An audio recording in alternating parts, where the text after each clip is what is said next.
Hey everybody, and welcome back to another replay cast. Today we're gonna take a look at game 2 of Blitz-War vs Krot in the third Black tournament. This plays with a modded version of the game that includes all the so far known upcoming balance changes with the South African DLC. And first we're gonna take a look at Krot's deck that he plays here. He won last time with his Red Dragon's mech, so he can't play it again in this best of 3. So he chose to play Eastern Bloc mech, which of course got, well, not just Mag, but Eastern Bloc in general got a big buff with BMP1s coming back down to 10 points. And that's immediately what we see here. 3 cards of him in the BMP1, which it's 90 for some heavy AT, which it's 9 in the BMP2. A card of reservists, you don't see those too often, but in Eastern Bloc Mag or Mag decks in general, easy to fit in, and you get so many of them. While in Unspec, since they're not the best reservists, coming with a very, very basic 5-point transport. Not really that great to fit in, but in Mag with the slots, easy. 2 cards of ATGMs and a Grom in the Promet. Surprised to see not an FJB in MI24D, which in the past you would see, but now Elixir 40 are also in Mag, coming in the Heinz. Surprised to not see this. Like, very, very surprised. But then again, to each their own. AA wise, Tunguska, Stratenham, never, Mortar as the only piece of artillery, no Bivonka. I feel like personally I probably wouldn't really put in the Tunguska. I'd mainly honestly rely just on the Never and the Groms. Stratenham I would probably also put in just for some redundancy in case it really comes down to like all the Groms being dead or something along those lines, but at the same time you don't really need much in the support hub, so you might as well use the points here on a Tunguska or something, which in some situations that long range non-radar missile can really come in handy. And of course that gun just shreds things. M2 Wilk, T72 has 1 for some heavy tanks, M1 Wilk for some medium, and the T72, which is down to 40 points for some low-end tanks, nothing too spectacular.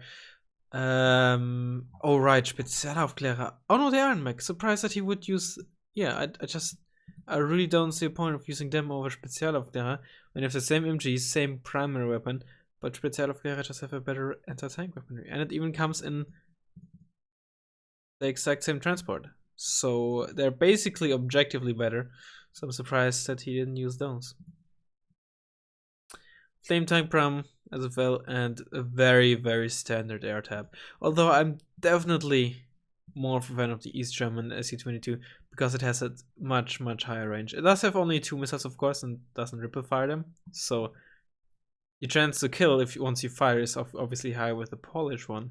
However, with a low range on the Polish one, you give your opponent more time to react to the seed coming in, But again, it's more of a personal thing, and of course it has some other better sets like ACM, Tempo target. In any case, that's Krot's deck. So let's take a look at Blitz-War's deck.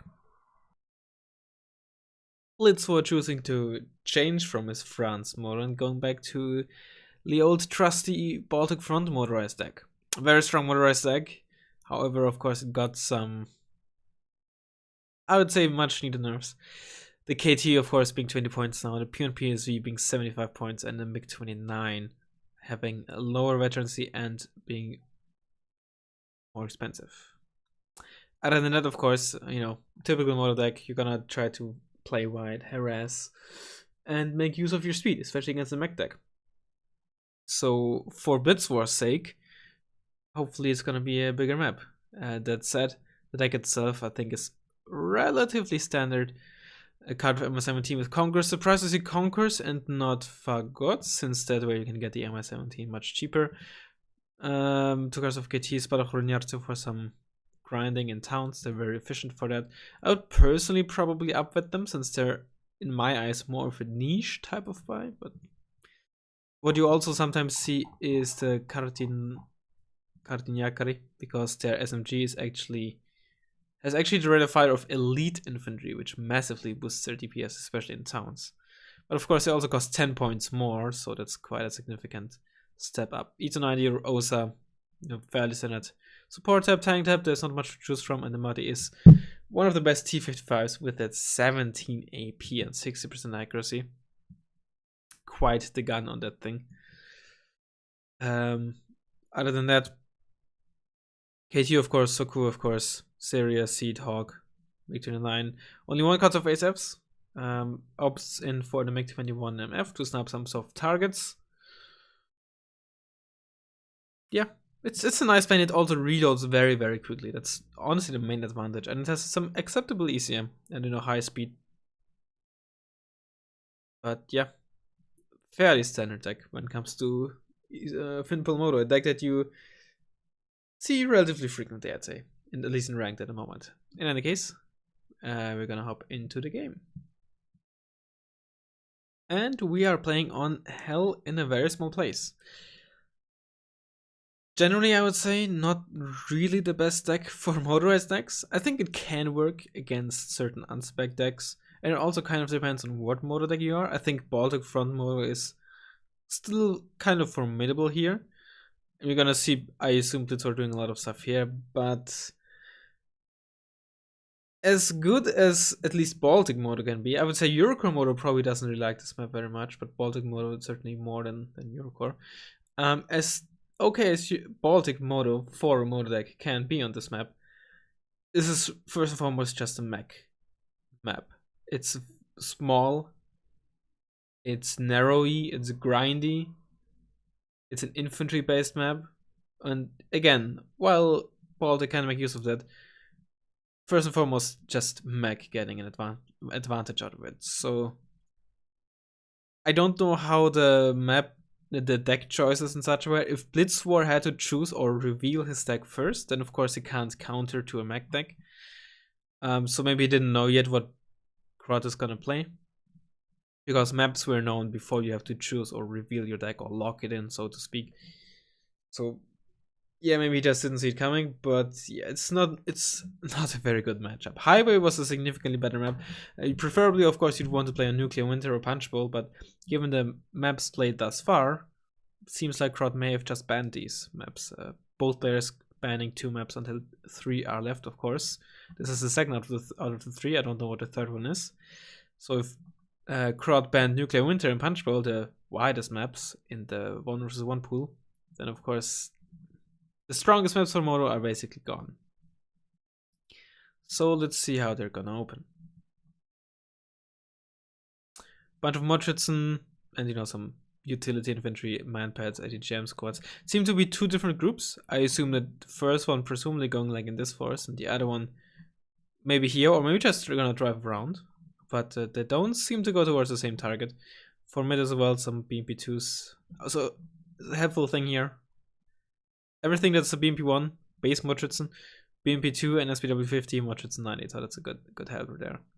And to Wilk, more Motritzen, some reservists, straight out on him. MO35 going free. MO35 I presume to just not necessarily kill, but at least deny or slow down a potential vehicle driving there. However, depending on where it flies, it could easily get snapped from down here by the I-290 already.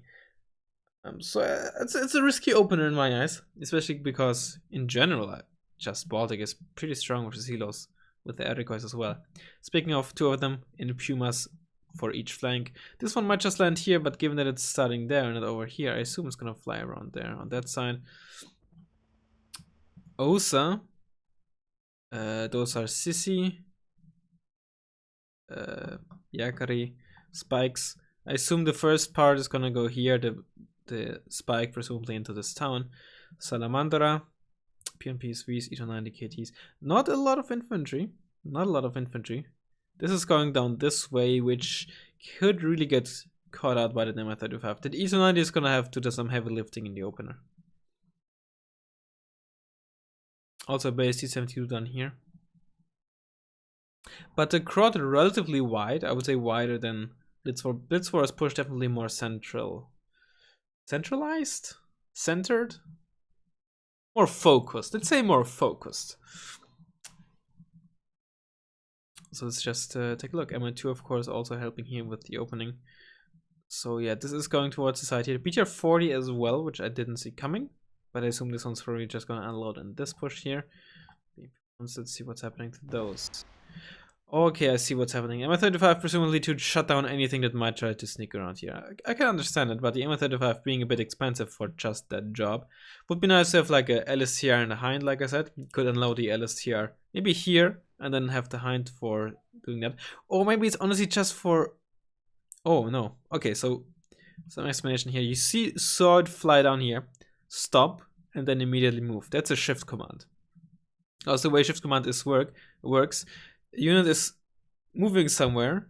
Like, let's say you gave a shift command of the MI35 to move down here and then this way. What happens is it's not just gonna in one continuous movement fly that way. It's gonna move there, stop, which you were able to see by it, lifting up its nose to decelerate. And as soon as it was stationary, it started flying again. That was most certainly or most likely a shift command. What this signalizes to me is this is not a defensive MI35, it's an offensive MI35 that is meant to fly around and fly into the base or the 2-pointer, presumably maybe even spot the fob as well. And not just set to, I don't know, deny the Super Prima, which it might do on the way because the Yakbi has a stabilizer, of course, but presumably not its main role.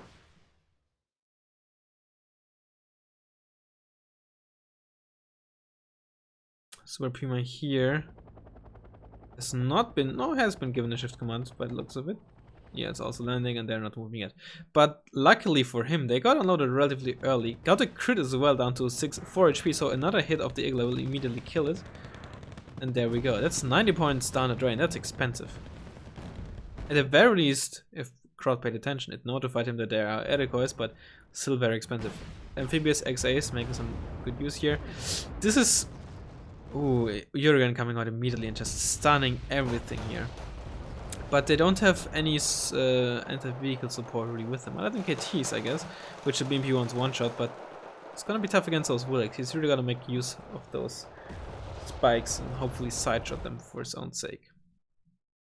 More BMP1s, which means more Mordschützen. They are indeed driving around here, and the Puma is flying around here. That MI2 is not hovering high. There was still the one from the opener, just reversed.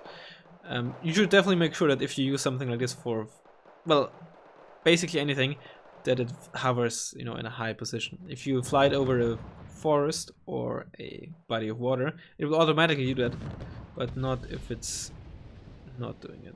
One of the KTs got dealt with. A lot of those Mordschützen and BMP1s are dead too. BMP1s, even if it can one-shot, obviously as you saw there, 11% accuracy, can't really hit much and have a long aim time due to being panicked. And those Mordschützen presumably will die to those 2 squads of Yakari. And that KT. There we are. Both some sneaky action. This is why I actually prefer Krot's side most of the time, because I hate dealing with what Krot is doing. It can be really, really strong if you don't catch it. Or just don't have the units that work well against this. Can be a very, very powerful move. Similarly on this side, but I feel this is easier to deal with than this, because there's the town and there's this immediate river with no cover beforehand that allows it to more easily reinforce there. Those Yakari that were in those KTs just dying for nearly nothing. Got those Mordschützen 90 down to 1 point something HP. Given that they have still 2 men left, it's not exactly 1 HP. And all the support for those works has been driven out. Even this Israel 10M got killed. Which is a bit surprising. Those PSVs actually doing nothing. But sometimes this is all you need to do with tanks, right? You don't always need to actually kill them. Sometimes it's enough to just kill their support. Because just as much as tanks will support infantry, more often than not it's actually the other way around, that the infantry is more important to support the tanks. But of course, those are still 240 points, and to make those, work again, he doesn't need to spend 240 points again. He just needs to get a couple of infantry squads, which is relatively cheap. So in the long run, you would obviously still prefer to actually kill them, but it's not always necessary. And as long as you can cost efficiently always deal with the support and more or less ignore the tanks, that can just work. But in the long run, this is of course more difficult to do over and over again. So that still here was probably meant to make sure that there's something sticking around, but I don't think Blitz-War has at all noticed this just yet, because none of these units have fired around it just yet. And I don't believe they have been spotted yet, but the Salamandra is perfect to deal with this, as long as the Grom and the Promet are dealt with. And as good as the Salamandra can be, It has a relatively low payload, but in this scenario, most importantly, only 6 HP. So a single crit of this is going to be enough to kill it, or one hit and some additional damage from the Promet. And if it's too aggressive in moving in there, it might just be in range long enough for the Grom to kill to shoot 2 missiles. But of course, having very good optics, if it is looking towards the Grom already, can we actually check if Krot can spot it? He cannot. If it's looking towards the Grom, and the Grom might fire, and as soon as it starts firing, there we go. The Salamander spots it, but it doesn't have its nose towards it, so it cannot fire its rockets. And the Promet being on veteran beforehand, or was it? No, hardened, easily able to deal those 2 damage. So that's as easily as the Salamander is killed.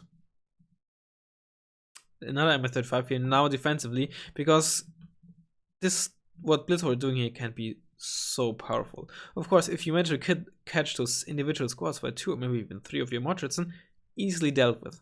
But one-on-one, that infantry will melt basically everything Krot has. Maybe not the air decoys, those Mordschützen are on the lead and they have an MG, the air decoys do not. But still, if you don't manage to deal with those infantry squads sneaking around, they can do a substantial amount of damage. Oh my god, those Ranikos are actually losing those Mordschützen. What has happened?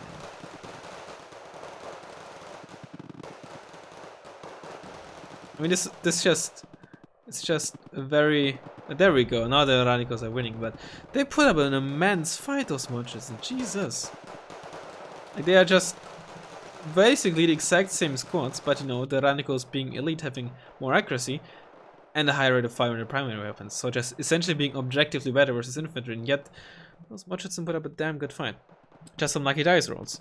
There we are, those Mordschützen engaging, down to 1 of them, and one BP1 has also been killed. Sorry for missing that, I presume this was helped by those KTs. Yep.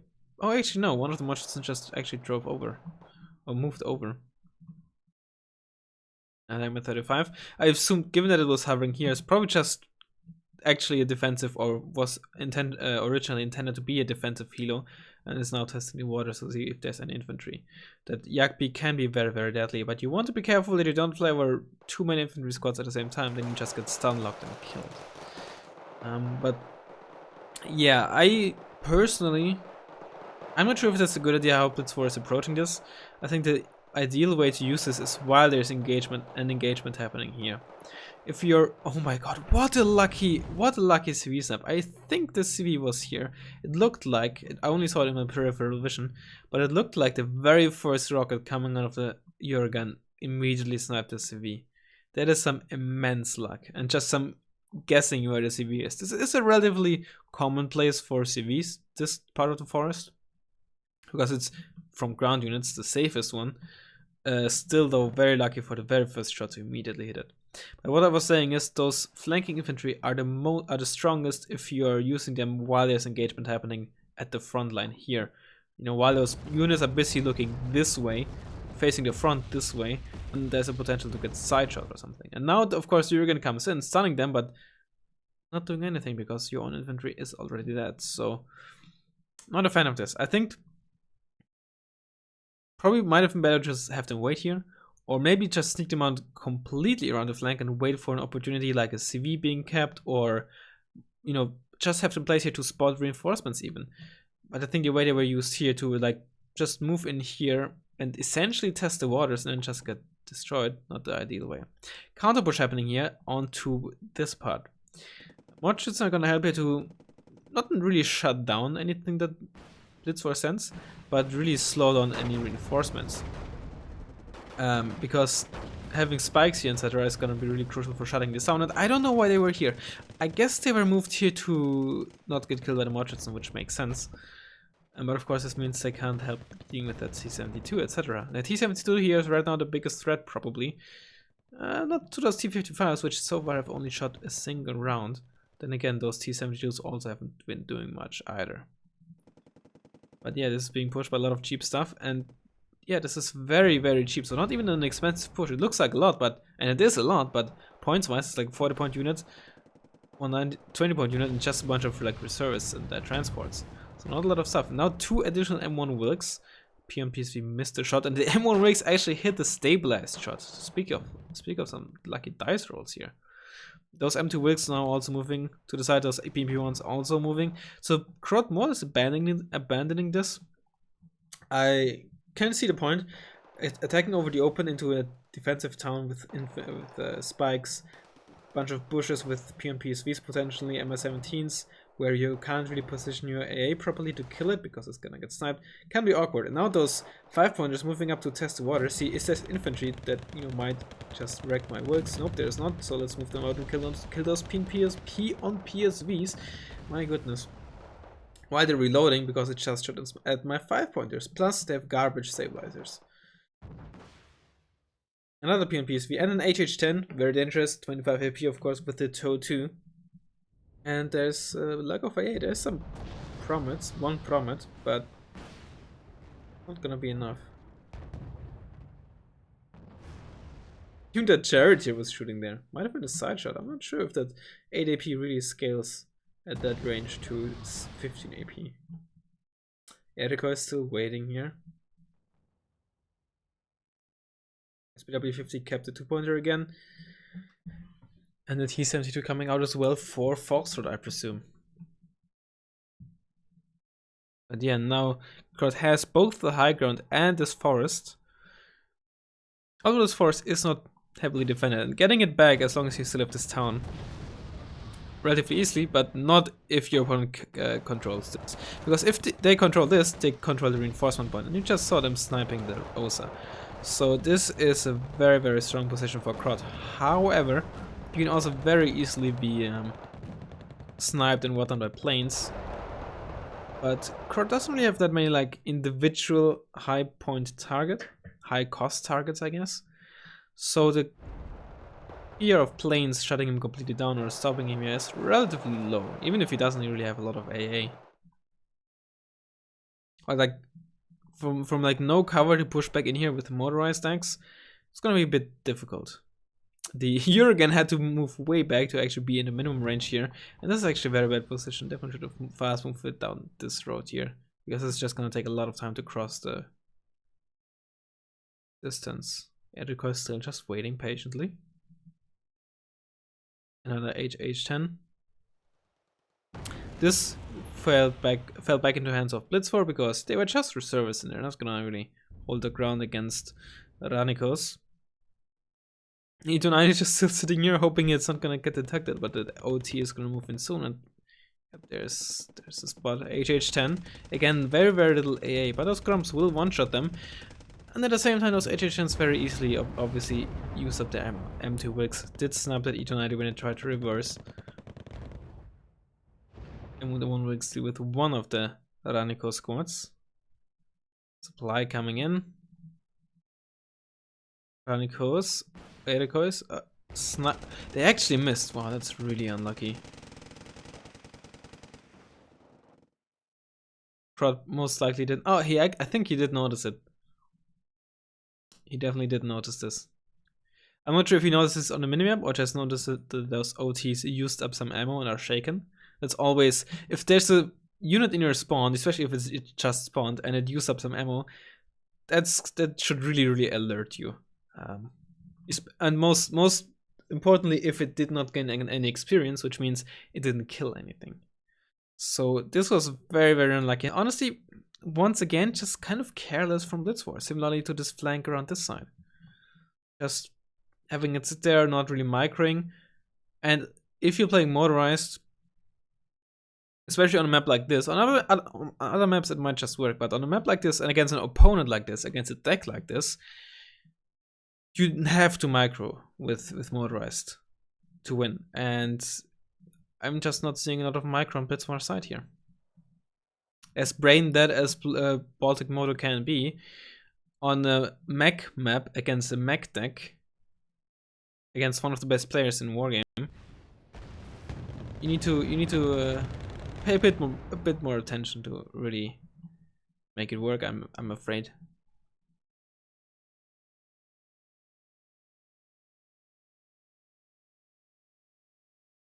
But yeah, not looking good. All of those tanks still alive. Not a single one has been killed. All on half HP or even less, but still alive. And those tanks are crucial because as good as the PvPs are, these ranges here very rarely allow you to really make good use of the stealth, like immense use of the stealth. Of course, it's always useful, but it's only really in this situation here where you're fighting at max range of tank ranges, and you can often fire without getting spotted. In this part of the map, not so much. Especially when you have no deep forest here to retreat to, just these couple of bushes. It's gonna be difficult to really make good use of those PvPs, or to keep them alive against all those wilks. However, there's still those HH tanks, right? And with those 25 AP TOW 2s, if those wilks decide to drive up here again, it can relatively easily change the tide, but even still, you're still playing against mech. It's a bunch of BMP1s, so we just one-shot your KTs, and oh my god. Just forsake after forsake of those reservists. Eriko is nearly dealt with, and yeah, Yakari also dealt with here. If you don't have to manage a very wide front line, mech is just gonna grind you down. And the fob apparently has been spotted, being gunned down by mortars. One of the few maps, maybe even, yeah, I guess Mudfight might be the only other map where, I guess Perry too, where you can actually kill the enemy fob with your own mortars and don't even have to go like past the average front line, if you want to call it that. Let's speed this up while nothing is really happening. This PMPSV moving, yeah, it's very, very good, because if you can move PMPSVs here or any tanks, really, you can really start shooting into the reinforcement zone or reinforcement roads of your opponent, or at least part of them, because as you can see, you can also just drive down here. You're gonna firing in again. This is kind of desperation, trying to preserve your fob by killing the mortar, a 40-point mortar that's shooting your fob. You're gonna coming here down to slow down, probably killed some infantry squad or something, and also wetted up. And this is not looking good for Blitz-War at all. Okay, here we go again. Not sure what this engagement was here. I mean, he killed Promet, but those Ranikos, they were crossing the open, just got murdered by the Promet, which is with its huge AoE. Bikes just killing 5-pointers here. Also very, very good for that, of course, the 5-pointers just eating up all those ATGMs. Those spikes ate those 5-pointers ate like 5 or 6 ATGMs, because at least one of them missed before killing the other one. Yeah, 6 ATGMs already gone. And there's the tanks again. And those Ranikos were out in the open there once more.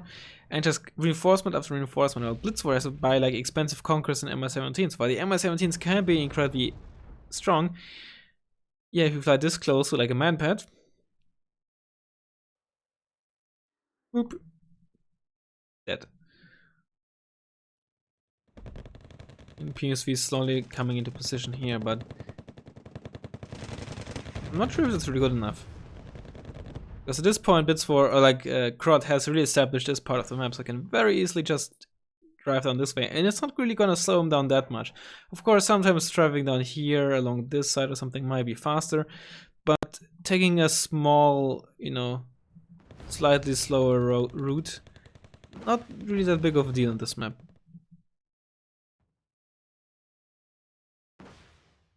Now it's just gonna get overwhelmed down here by a massive amount of forces too. Yeah, I don't see this being very easy for Blitz-War. Never. I think it's the first time it's really shot at planes, like the first plane we saw thus far, and just double tapping that hawk. Really, I'm also recently really warming up to the Neva, with the prevalence of artillery and such. Using this over the Kup M4, even though the Kup M4 has better availability, I think is a really good choice. That armor makes it much survivable. In the past, I would have preferred the speed or like the higher availability of the Kup, but just with the prevalence of MLRS and even tube artillery, you really want your AA to, if you have the choice, to be a bit more survivable. MiG-29 bomber coming in now, can easily afford that, given how far ahead he is in the ground, and can very easily just shut down that town, which makes advancing so much more easy. But then again, they were already nearly out of missiles anyway. PSV now coming into position, but Yeah, I don't think Krot even really needs reinforcements to just hold his position further. What he could do is, I guess, go for this town, but it's gonna be a bit difficult with this town still being held and the line of sight shenanigans happening here, so you can't really make good use of the range on tanks. If there's fortified forces in there, you really have to massively overwhelm them. Or, if you have that type of unit, use MLRS first. M17 here just essentially wasting its like rockets on reservists. That's what I mean. That's what they're there for, right? But yeah, and it's empty already. The fob slowly but surely dying. So can't really make good use of that MS-17 anymore either. Don't have T-72s, all the cheap stuff. The Blitz-War just can't deal with it. It's just too much.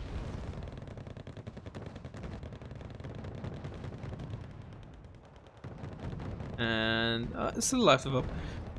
There's a Razzmann. Excuse me, firing. Spike firing. Definitely should some smoke be coming out here. He does have the mortar and the fob is dead.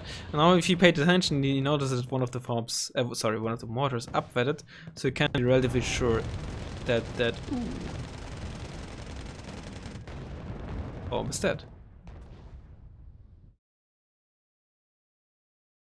Alright, I had to go for half an hour. You didn't notice that, but I had to go and I completely forgot all that was happening.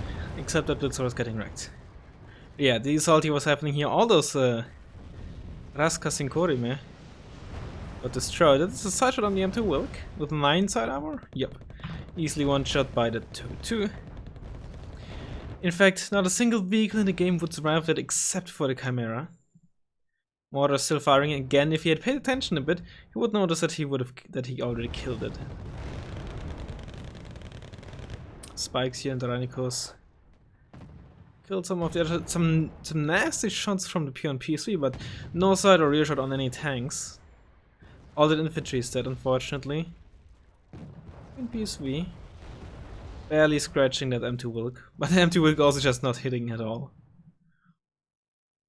All of this got flushed out. There is still one KT, but you gotta be a bit lucky for that to do anything here. Not a whole lot, but a bit. The KT is of course still very powerful. With its Bushmaster too.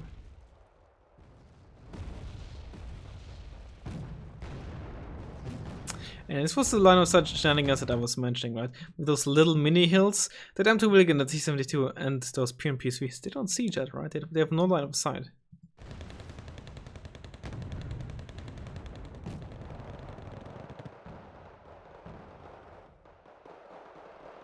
So cool. Also, currently very little defending that CV here.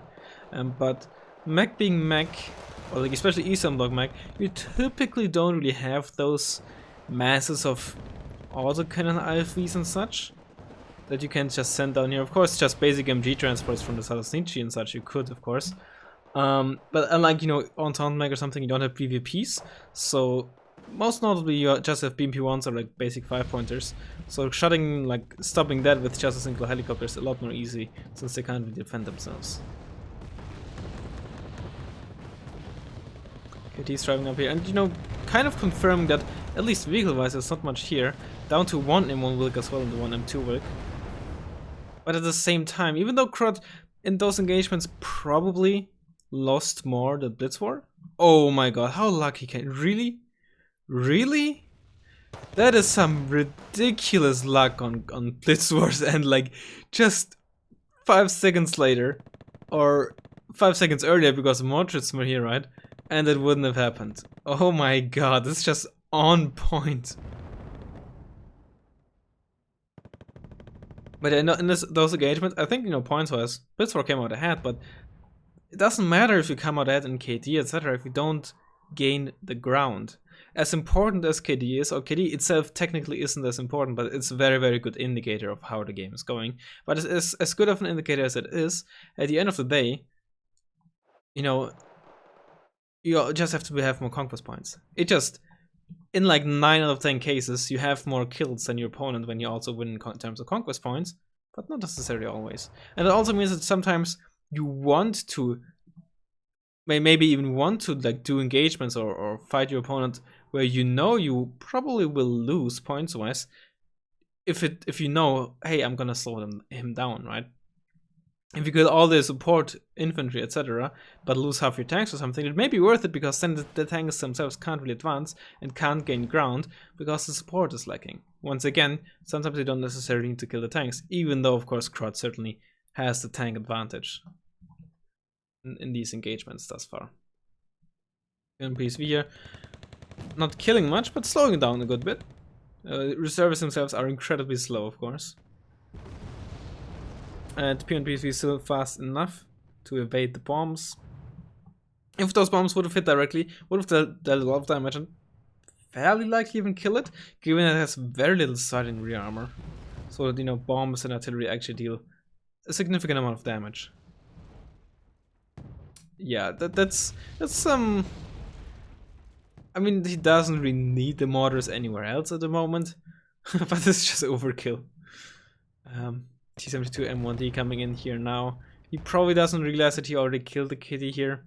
It's you know, hard to immediately catch the moment and exactly see what happened. So he probably thinks there might still be some more stuff. And I can understand it. Probably sends that M1D around this side here. Yeah, but even though Krot is still not taking, hasn't been for quite a while, he's still heading conquest points, right? And I don't see a world where Blitz-War is gonna tick anytime soon. Like, look how lightly defended this whole part is right here. The PSV here and there, of course, kind of shut this down, but they can only shoot so much at a given time.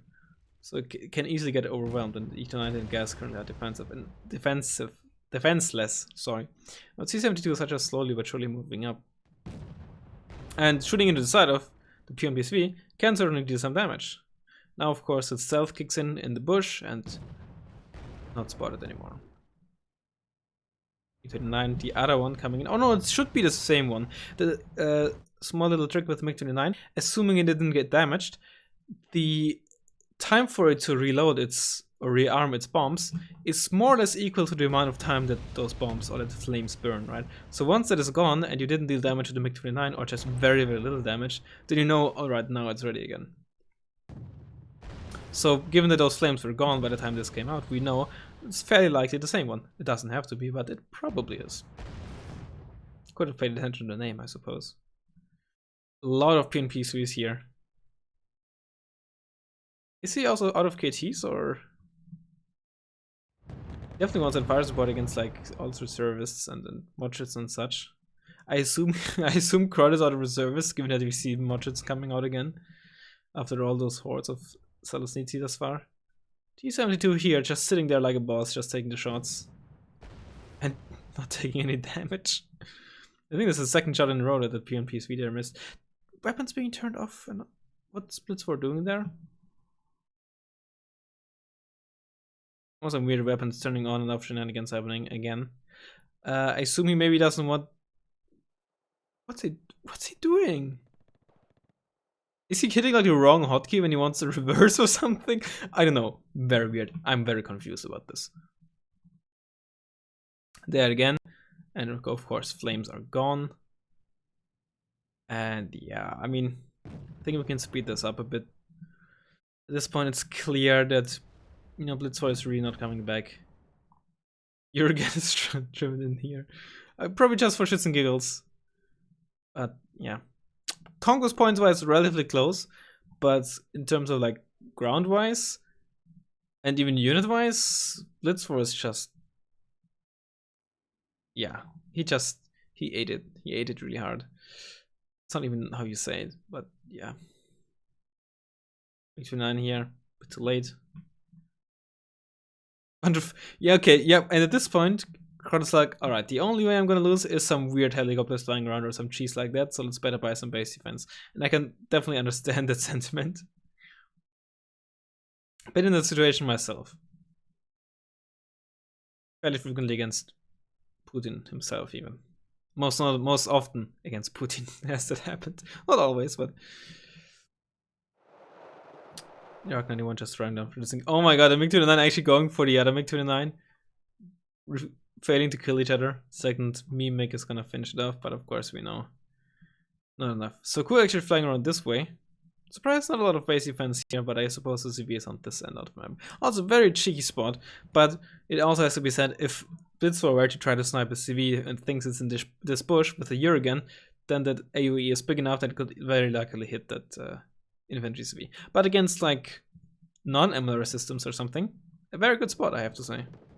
And I'm a sucker for like cheeky CV spots in your base. I love those. It's a very, very nice spot. I very much approve. Although I think I probably would prefer this one here. It is closer to the road, but further away from this chunk of the forest. And also a bit further away from this flank, which I think, when it comes to helicopters, most of them come. Hold on a second. I have once again returned, and you have not noticed because OP OBS pause function. A very scuffed cast today, even more so than usual. But yeah, Blitz-War getting wrecked, but a half minute gone. I think it's clear how this ends. Blitz-War basically being on the back foot for most of the game. Just a lot of the opener itself actually went pretty well for him, but outside of that, just I think mostly just a lot of small sloppy mistakes, a lot of mismicro, a lot of not so great decision making, and not making use of units or just making use of them the wrong way. I think it's a very one-sided game, a lot more than the first one. And yeah, well played from Krot, and not really much to complain, honestly. The only complaint that I have is he didn't pay attention to his mortars, man. Gotta spam mortars against infantry. Anyway. Next up should be the cast of the grand finals of General Boulanger against Greyhound. Maybe I'll do some other casts as well, depending on how far the release of the DLC is off. We'll just have to see. In any case, hope you enjoyed this one. Hope you learned something, maybe. That's honestly the main idea of this. And I'll hopefully see you next time. Later.